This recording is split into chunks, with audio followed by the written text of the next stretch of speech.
High, কেমন আছো তোমরা সবাই? আশা করছি সবাই খুব ভালো আছো।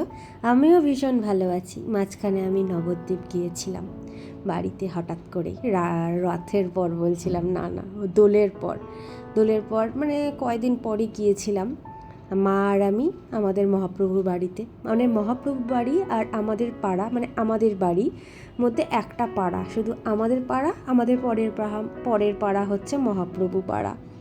তো মহাপ্রভুর বাড়িতে গিয়েছিলাম দেখা করতে। দোলের থেকে হয় 5-7 দিন দেরিতে গিয়েছিলাম। তাও দেখো, দোলের সময় যে সাজায় না আমাদের মহাপ্রভু বাড়িটা, ঠিক তেমনই সাজানো রয়েছে, সাজানোগুলোও রেখে দিয়েছে, বেলুন দিয়ে সাজায়। যা কারণ হচ্ছে দোলের পরের দিনকে মহাপ্রভুর অন্নপ্রাশনের একটা উৎসব করে আমাদের নবদ্বীপে। তো সেই দিনকে এই বেলুন দিয়ে সাজায়। তো সেই কারণে সবের থেকে বেলুনগুলো রয়েছে 5 দিন। তাই ভাবছিলাম তখন। আর সেই সময় মহাপ্রভুকে হয়তো ওই সন্ধ্যার খাবার বা কিছু দিয়েছিল, তাই দৌড়টা বন্ধ ছিল। কিছুক্ষণ পর দৌড়টা খুললো, বসেছিলাম। তো সবাই বসেছিল, ওয়েট করছিল মহাপ্রভুকে একবার দর্শন দেবে। তো সেদিনকে রাধারানীর বেশে মহাপ্রভু মানে সেজেছিলেন। তো আমিও সেদিনকে দর্শন পেয়েছি।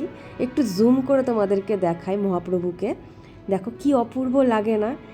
এই কারণের জন্য আমি বারবার ছুটে যেতেও রাজি, জানো, নবদ্বীপে। আর একবার দেখে নাও পুরো বাড়িটা কেমন করে সাজানো।